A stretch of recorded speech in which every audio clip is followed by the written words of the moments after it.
ইশরাক সাহেবের এই মামলাটা, মেয়র হওয়ার এই মামলাটা গত এই বছর মার্চে সম্ভবত এই তার রায়টা আসে ওনাকে মেয়র করার জন্য। তো এটা উনি গত 2020-এর 3রা মার্চ উনি প্রথম এটার নির্বাচনী ট্রাইব্যুনালে এটার জন্য মামলা করেছিলেন।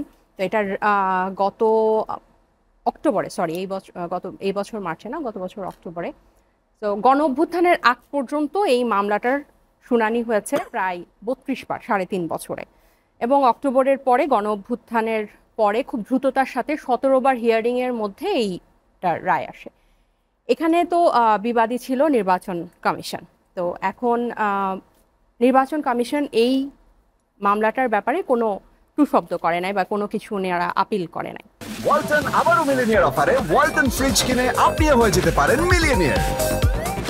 কিন্তু এখানের ভিতরে যে মামলাটা, যখন উনি প্রথমে এটা করেছিলেন যে মামলাটা, নির্বাচনটা অবৈধ এবং এটা ভোটটা পুনর্গণনা করা হোক, ওনার প্রথম 2020-এ যেটা ছিলেন প্রথম আর্জি ছিল। হ্যাঁ, পরবর্তীতে উনি একজন থার্ড পার্সনকে দিয়ে উনি আরজি চেঞ্জ করলেন। এই ঘটনাগুলো সবাই জানে, আমি তারপরে খুব সংক্ষেপে আর একটু বলছি।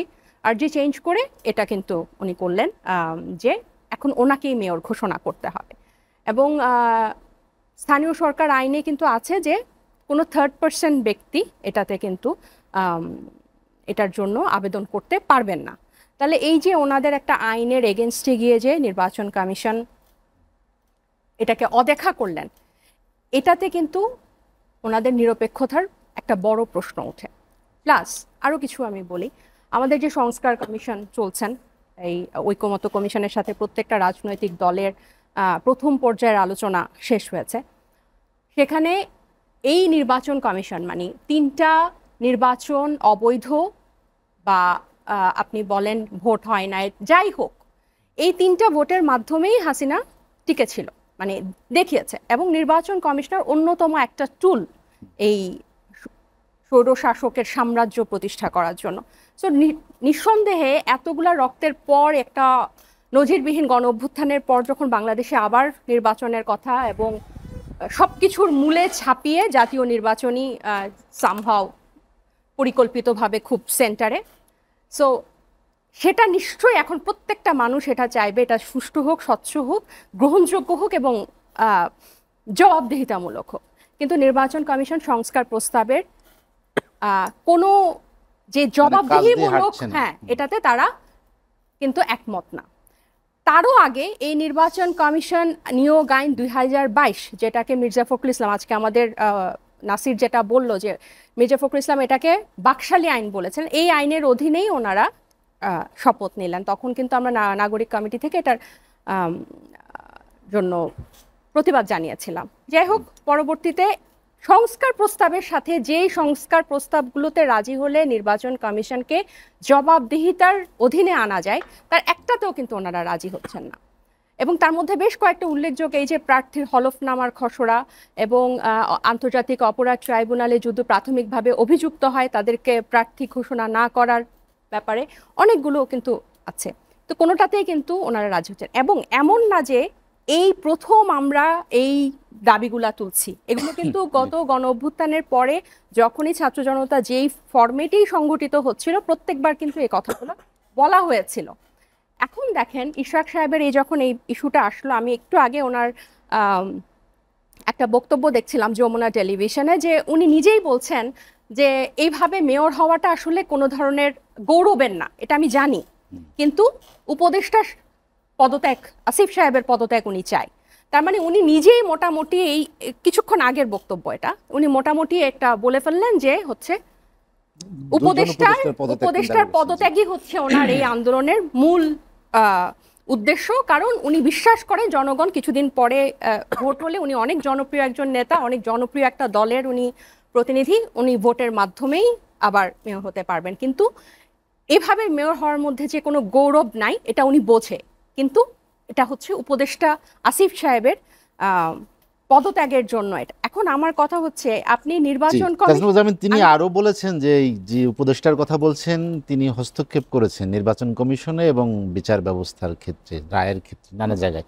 তিনি হস্তক্ষেপের কথাও তিনি এনেছেন। এটা এই প্রশ্নটাতেই আসছি যে বিচার ব্যবস্থায় উনি যখন সিটি কর্পোরেশনে যখন প্রশাসক নিয়োগ হয় তখন কিন্তু এই স্থানীয় সরকারের দায়িত্বে আসিফ সাহেব ছিলেন না, এবং নির্বাচন কমিশন এই পুরোটার দায় কিন্তু এই ইশরাকের মামলা সংক্রান্ত নির্বাচন কমিশনের দিকে কেন যায়, কারণ নির্বাচন কমিশন এখানে নিরপেক্ষ ভূমিকা পালন করে নাই, এবং এটা নিয়ে কিন্তু আমাদের মধ্যে আগে থেকেই আমাদের কথা চলছিল, এবং আমরা যখন নির্বাচন কমিশনের সাথে অফিসিয়ালি দেখা করি আমরা কিন্তু খুব সুস্পষ্টভাবে এইগুলা বলে এসেছিলাম।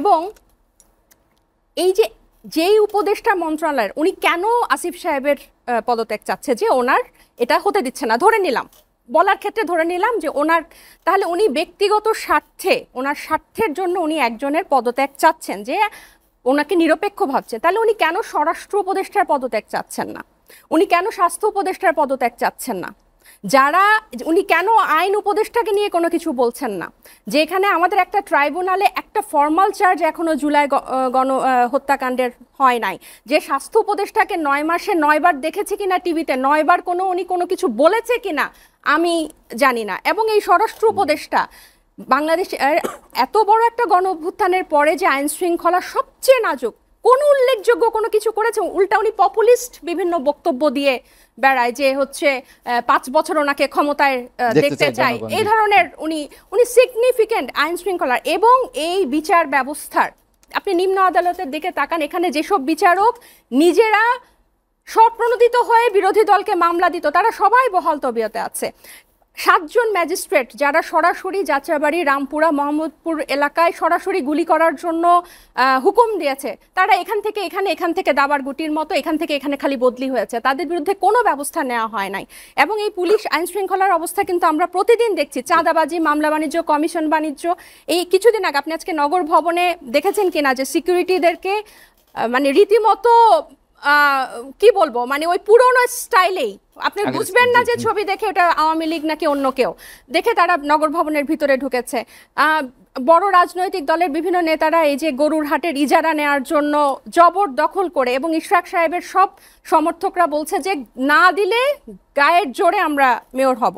তাহলে এই যে এটা কি উনি এই পদত্যাগটা কি উনি এই স্বার্থ সংশ্লিষ্ট ব্যক্তিগত স্বার্থের আঘাত হচ্ছে দেখে দিচ্ছে, নাকি ওনাকে কেউ এটা দিয়ে করছে? তাহলে আমার কথা হচ্ছে যেসব মন্ত্রণালয়ে আরো বেশি প্রশ্নবিদ্ধ, যেসব মন্ত্রণালয়ে কোনো অগ্রগতি নাই, কেন উনি ওনাদেরও কেউ জবাবদিহিতার অধীনে আনছেন না? নির্বাচন কমিশনকে তারা স্বাধীন সাংবিধানিক প্রতিষ্ঠান, কেন এটা আসলে সরকার করেছে, এনসিপি সরকারকে নিয়োগ দিয়েছে, সো এনসিপি নিয়োগকৃত একটা নির্বাচন কমিশন। এটা মানে কি ধরনের একটা, এখানে এখন কিন্তু রাষ্ট্র, সরকার, প্রশাসন এক না, এটা তো একটা এক দলের সরকার না। এখন যে গণ অভ্যুত্থানের সরকার আছে, এই সরকার বাংলাদেশের ইতিহাসে আগে কখনো ছিল না। এখানে বিএনপিও সুপারিশ করেছে, জামায়াতও সুপারিশ করেছে, ছাত্রদের প্রতিনিধিত্বকারী, গণ অভ্যুত্থানের প্রতিনিধিত্বকারী হিসেবে এই 3 জন ছেলে গিয়েছিল, এবং তারা কিন্তু আমাদেরও প্রতিনিধিত্ব, আমরা কিন্তু এই ছাত্রদের ডাকেই কিন্তু আপামর জনতা এসেছে। যদি এটা হয়তো বিএনপি, জামাত ডাকতো, আমাদের মতো অনেক বড় একটা অরাজনৈতিক গোষ্ঠী কিন্তু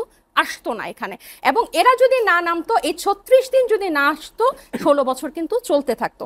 এখন নির্বাচন কমিশনারকে কেন জবাবদিহিতার আন্ডারে আনা প্রয়োজন? ওনারাই প্রস্তাব দিয়েছে যে একটা গেজেট প্রকাশের পর 48 ঘন্টার মধ্যে একটা বিজ্ঞপ্তি দিবে যে এই নির্বাচনটা স্বচ্ছ, গ্রহণযোগ্য এবং বিশ্বাসযোগ্য হয়েছে, একটা গেজেট দিবে। কারণ সব সময় আমরা দেখেছি যে আপনার রিটার্নিং অফিসারের কাছে তার ইয়াটা চলে যায়, দায়টা চলে যায়, কিন্তু ওনারা এটাতে রাজি হয় নাই। তাহলে এখন কি আমরা বিগত নির্বাচন কমিশনারগুলোকে দেখছি, এখনো কিন্তু যেহেতু পুরানো ব্যবস্থা চলতো, প্রধানমন্ত্রী নির্বাচন কমিশনারকে, এখনো কিন্তু ওনাদের মাথায় এটা চলছে যে সরকারি আমরা তো এটাকে আলাদা করতে চাচ্ছি, আমরা চাচ্ছি নির্বাচন কমিশনার স্বাধীন হোক, সরকারের প্রত্যেকটা বিভাগ স্বাধীন হোক, এবং একটা চেক অ্যান্ড ব্যালেন্স আসুক। আর এই যে অসংখ্য মামলা উঠে গেছে, ডক্টর ইউনূসের পাশাপাশি তারেক রহমান সাহেবেরও অনেকগুলো মামলা উঠে গেছে, লুৎফুজ্জামান বাবুর কিন্তু এখন একদম, আমি তো খালাস পেয়েছি, আমরা তো আশা করি নাই যে আমার তো মনে হতো যে উনি মধ্যে জেলেই মনে হয় মারা যাবেন। ওনাকে দেখে আমি অনেক খুশি। সবচেয়ে বড় কথা, বেগম খালেদা জিয়া যে এই স্বৈর মানে আপোষহীন নেত্রী এবং এই স্বৈরতন্ত্র এবং এই স্বৈরাচারী এই সাম্রাজ্যের বিরুদ্ধে যে প্রতীক বাংলাদেশের, উনি তো আর এখন এক রাজনৈতিক দলের কোনো না, ওনাকে যে এভাবে মুক্ত দেখছে এটা যে আমাদের জন্য কত খুশির, এটা শুধু ওই ছাত্র জনতাই জানে। তাহলে এখানে তো এককভাবে কিন্তু এখন রাষ্ট্রের মধ্যে এখন কিন্তু এই আপনার উপদেষ্টা পরিষদের মধ্যে বা এই প্রশাসনের মধ্যে এটা কিন্তু আর এখন একক ছাত্রদের নাই।